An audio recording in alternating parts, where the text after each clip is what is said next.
Hello everyone, Richard here at Kelvin Wazoo, and I have another installment in recent finds.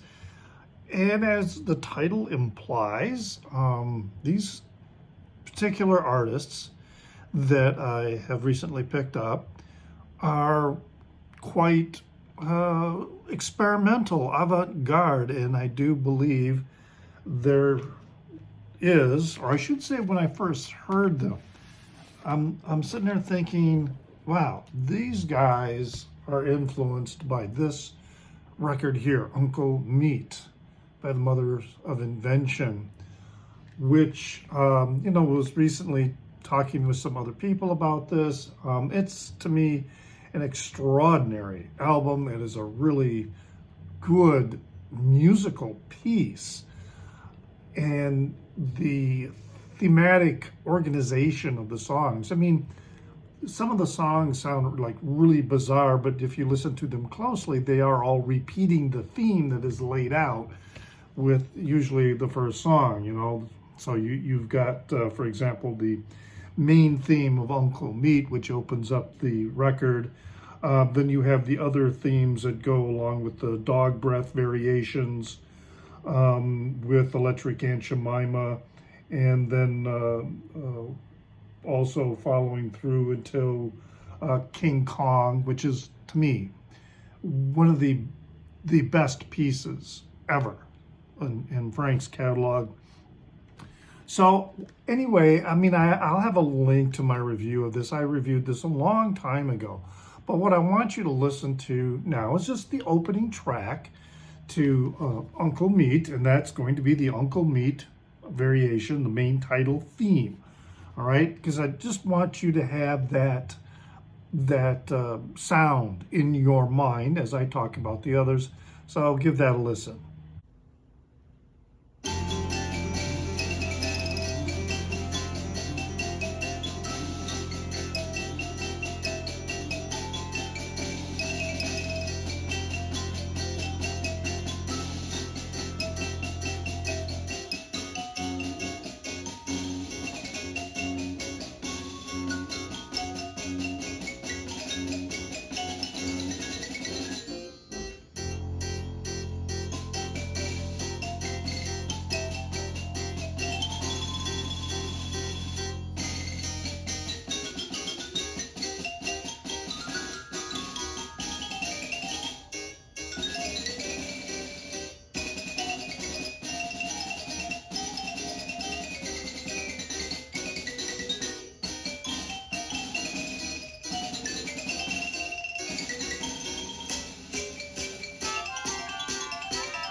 So the two bands, as implied in the title here to the video that I'm going to be talking about, are Henry Cow and Aksak Maboul.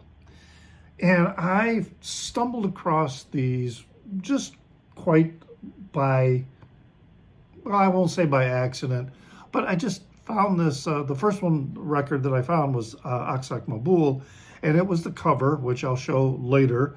I just looked at that cover and I said, I don't know what this is, but I'm going to buy this record. And when I got it home and listened to it, I was like blown away. Again, with the connection, it really made me think of Uncle Meat, and also to some degree, a little bit of We're Only in It for the Money, and also a little bit of Burt Weenie Sandwich.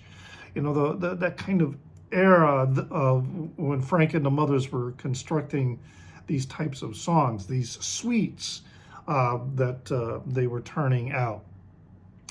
And investigating the group Aksak Maboul, which is from Belgium, I learned about this other group from, well, the same era, although this other group didn't last as long as Aksak Maboul, and that is Henry Cow.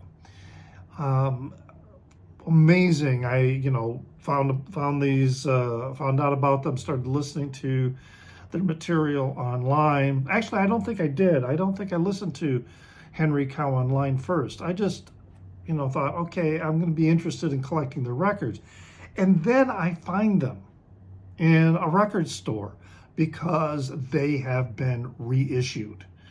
Not that they were rare before, but they weren't that really pricey. You could still get OGs of Henry Cow, and I think maybe Aksak Maboul, for reasonable prices.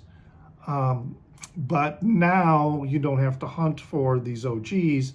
We have these reissues, and they all sound really, really good in terms of sound quality. And as I say, the music they're very experimental in some degree, or in some aspects, and then also there's a lot of jazz influence because the instrumentation isn't just your standard, synthesizer, guitar, drums.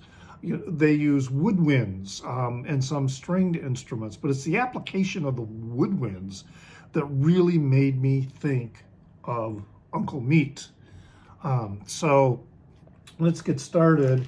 And the first band that I'm going to talk about is Henry Cow, and this is a reissue of the 1974 album Unrest.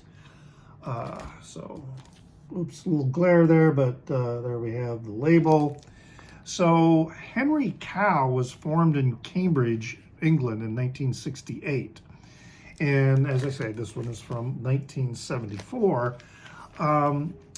There was nothing more than a cult following in the United States for Henry Cow. They were much better known in their native England. However, their really big fan base was in continental Europe. Much bigger fan base even there than was in England. So as I mentioned earlier, the records are being reissued, OGs, of Henry Cow are not overpriced. It's actually more of a collective than a band. There were two principal members that started this organization, so to speak. That would be Tim Hodkinson, who plays keyboards and reeds, and then Chris Cutler on drums, and then Fred Frith, who played guitar and many other instruments. So Zappa's very clear influence in this music, as are Kurt Weill and the Soft Machine.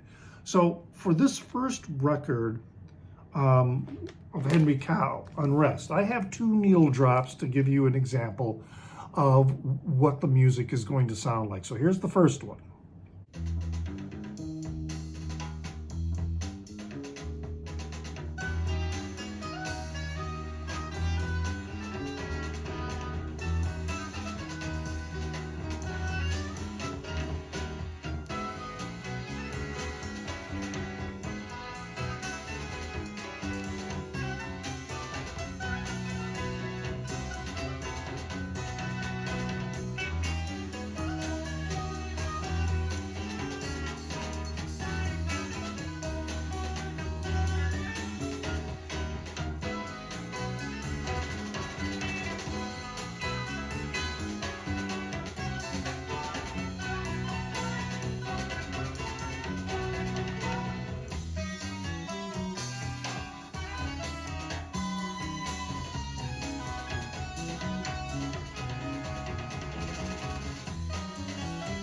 Right now comes the second needle drop.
can hear, you know, I think the influences coming from Uncle Meat in that era of Frank Zappa, you know, as well as others. It's almost like I was thinking, what if Frank continued with that same type of music? You know, is this, you know, the direction he might have gone?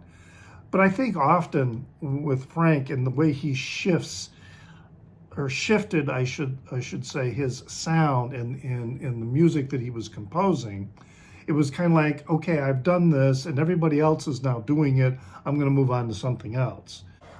Anyway, now the other album of Henry Cow that I picked up is this one. This is Western Culture, and this is from 1979. Okay, so Unrest was 1974, and this one is from 1979. Here is a needle drop from that.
So we got these two suites, all right? Now that first needle drop is from side one, which is the suite that is done by Tim Hodkinson.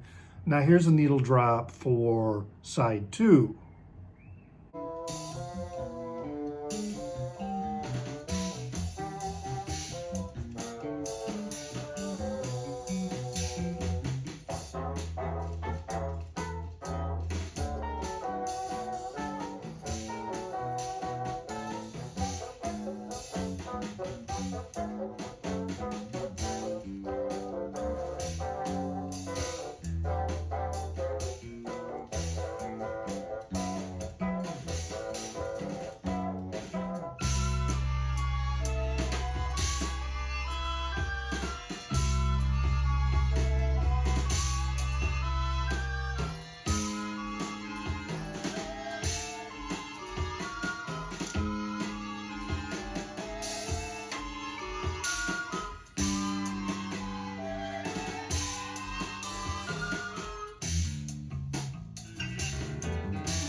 Side two is, these are songs that were written by, or I should say pieces written by Lindsay Cooper, an oboist who joined the collective or the group. And while the side A, you hear Tim Hodkinson's structure and orchestration is a lot more angular, a little more in your face, whereas Cooper's is using more common classical techniques, and yet it's also kind of leaning into rock music. And then the label actually kind of reflects the difference in the styles of the pieces and the two musicians. So on side A, which is Tim Hodkinson, and I talked about it, you know, it's angular sound to it. You can see that in the record label. Whereas the other one here, you see you get a little more of a pastel, but still very avant-garde feel to it, and that's the Lindsay Cooper side. So Henry Cow, Western Culture, really quite, again, amazing. pieces. And as I said, I just became interested in them because of the connection with the next band I'm going to talk about, Aksak Maboul. And so I just ordered these excuse me, I didn't order them. I found them in a store. They were there. And I said, I'm getting them. And I did. And really solid. You know, if you are and enjoy this type of avant-garde, jazz, rock, unique instrumentation, or different, I should say. It's not unique, it's just different. So then we have the next band, Aksak Maboul. And also this record is it's a Belgian group, collective. It was more of a duo that included Mark Hollander and Vincent Kennis. And they were doing some things. And so Fred Frith and Chris Cutler, who I mentioned are from Henry Cow, teamed up with Mark Hollander and Vincent Kennis. And they put together this album here, which is Un peu de laine des bandits. Now, my Belgian French is terrible, and I'm sure the pronunciation is awful, but it's also just simply known as Bandits. It was released in 1980, and this was all part of something that was called RIO, or Rock in Opposition movement. And this was a retort, an answer to American rock at the time. So in the similar way that punk rock was, you know, reacting to the pompousness of progressive rock and how mainstream rock and roll had just sort of become a little bit full of itself. This Rock in Opposition was also doing that. It was continuing with the unusual instrumentation and musical structures and producing, again, just really, really incredible music. So in all that part, these folks from these different bands would get together and do very short-term projects, short-lived projects, and record maybe 1 or 2 records, and that was it, and then they would move on. So Mark Hollander, though, from Aksak Maboul, was also a record producer, and he has a record label. So he has continued with this project. In fact, the next one I'll show is an album from 2020. So, but this one from 1980, stylistically, it's really all over the place, but it's really delicious in its whimsy. And here is a needle drop from this Aksak Maboul.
Some of the music is experiments with Middle Eastern musical scales.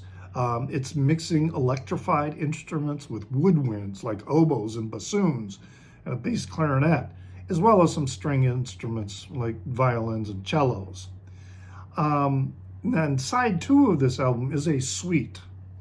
And it comes with this CD also. And that CD is really kind of a retrospective. It samples material that Mark Hollander had produced under the name Aksak Maboul through the different stages, going back to the early days, of the 70s, up to the present, and as I say, with the newest record being from the year 2020. And that record is this one here, Figures, released in 2020. And he is, as I mentioned, Mark Hollander is a producer with a record label called Crammed Discs. And most of the material, I think, if not all of the material that is released on this label is similar. It's this avant-garde experimental music. With this particular one, well, let me play the needle drop first, and so you can listen to a track here from Figures by Aksak Maboul.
The vocalist on this is a Veronique Vincent, and her vocals really, to me, give a Serge Gainsbourg feel to the record. And there's a lot of harpsichord gets used in this record. It's a double record set, but it still retains that very avant-garde jazz style that is a bit reminiscent, maybe more so of Burnt Weenie Sandwich, but it still has that Uncle Meat feel. So yeah, these two bands and these four records, I strongly recommend that you investigate them and check them out, particularly if you are a fan of the Frank Zappa period of Uncle Meat in that era in particular. Now, if the opposite is true, if you already know about Henry Cow and Aksak Maboul, but you're not that familiar with Frank Zappa, then go back and check out Frank Zappa's The Mothers of Invention, Uncle Meat, as being the perhaps the Rosetta Stone of this type of music, because we can hear how that recording, that release, Uncle Meat, really influenced, I believe, because it came out in like, what was it, 69? I should have looked that up before I started this. But the sound, it was already kind of generating anyway in various areas, very much so in the Cambridge area. There was a lot of experimental music being developed in Cambridge in England at that time, with bands like the Soft Machine, with like Pink Floyd and what they were doing at that time. But instead of going more into the more grandiose prog psychedelic rock, these other bands held more to the avant-garde in the free jazz almost style of playing. So yeah, check them out. Henry Cow and Aksak Maboul. So I hope you enjoy that. Hit the like button. It does spread my videos and get them into the feeds of other people so they may see what I am doing with my videos and check them out. And I will have a link in the down under to my review of Uncle Meat from quite a while back that goes really in depth. I think the album is brilliant. It's the CD release of it that is, don't bother with that. All that extra garbage they put on that is just, to me, totally stupid. And also you can check me out on Instagram as NewsDude76. So that's NEWZDUDE76. And you can see that, I post stuff on Instagram that's music related, record related, but I haven't done it recently, but I also post other things as well on there. And also, hey, yeah, like I say, like, subscribe, and pray for the people inside your head, for they won't be there when you're dead.